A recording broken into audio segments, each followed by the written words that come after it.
Welcome to our second Bohol Health Summit. Pagpaka na to ang tanang delegates nga nabili. Of course, led by our Regional Director of the Department of Health, Dr. Jimber. Anong Jimber ko no? Pagpaka na to si Dr. Regional Director Bernadas. Kanang Jimber, Jaime Jimmy Onya Bernadas, no? In short. Onya, mo text ganin na siya na Jimber, iya na, no?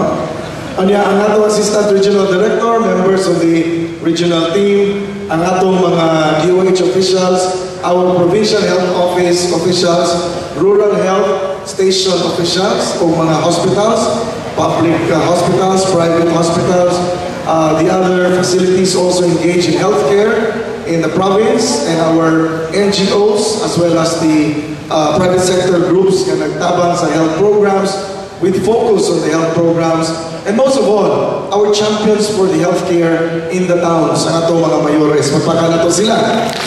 Now, our other participants and members of the media, Umusbon, Maayong Buntag.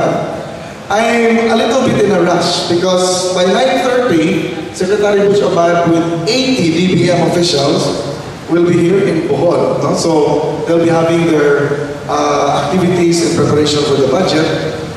Well, Secretary Abad told me it will be supposed to be off the record, pero I have to excuse myself after my speech. No? Now, ang importante lang nga makasugod ta in the right tone as we open our summit.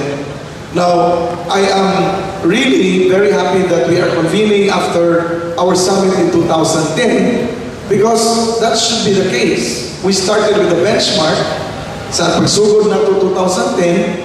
And now we have to evaluate where we are, what gaps do we see, and what strengths we have realized after the years of working together. Na may gingon nga, health is everybody's business, and that is really true.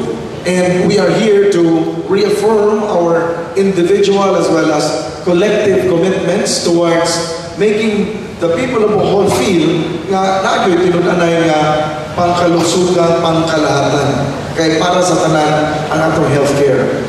Number one, we should be inspired, no?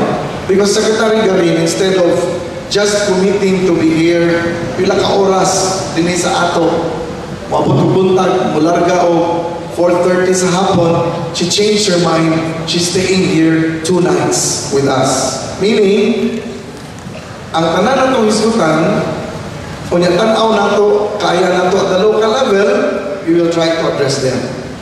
Kung kaya sa region, i-address sa region.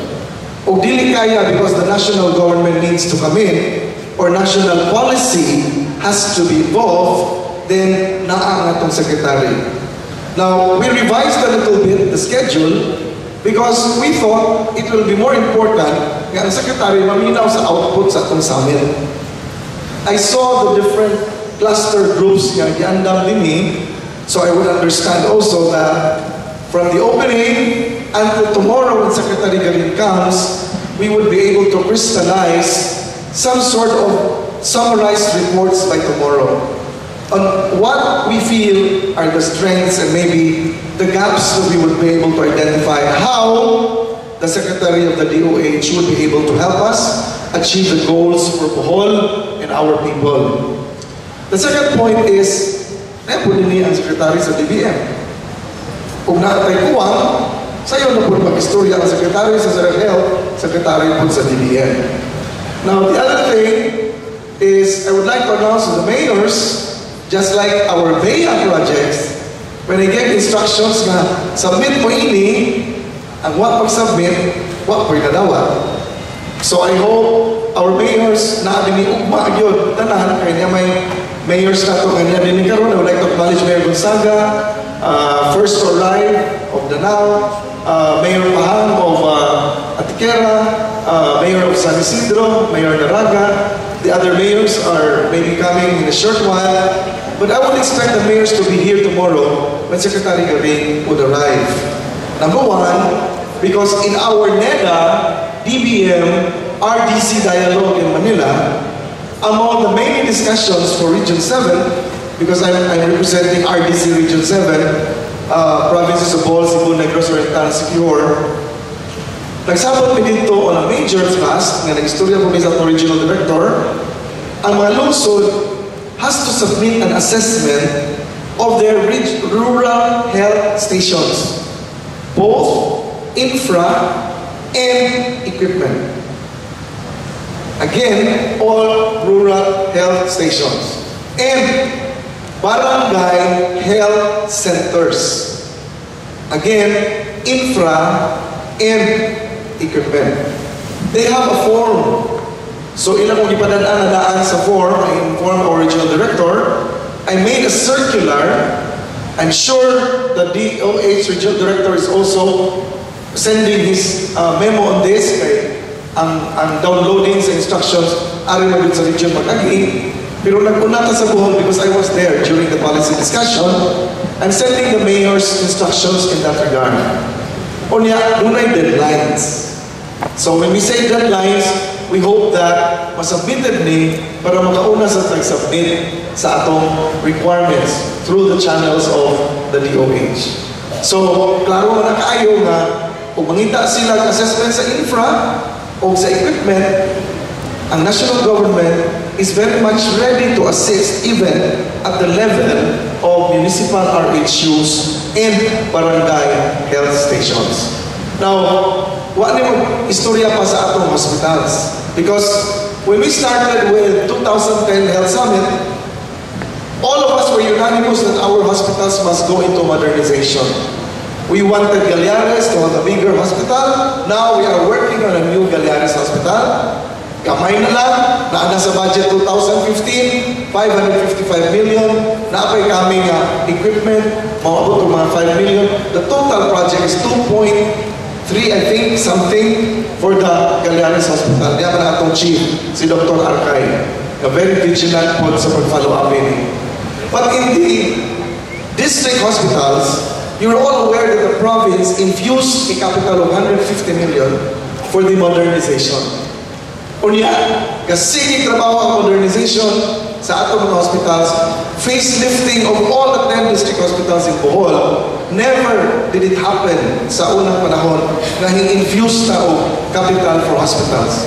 Kay ingon ana atong ingawas sa summit, ingon ana atong commitments. If not for the earthquake, nindot na gid at ayaw tanan atong hospital. I think you would all agree on that. But challenges would also come. Dili man tanan pagbuot nato, we should not be disappointed. We still keep on moving. Anyway, ang national government nagtabang gyud nato. So, we are very thankful because Secretary Garin is coming. Unya, ang atong hospital po nga i-showcase by tomorrow upon her arrival. Kaloy sa Ginoo, maigo kayo sa earthquake ang Hagna. Hagna Hospital is going to be inaugurated tomorrow. It's a 3-story building with modern setup and facilities with an elevator and of course a ramp.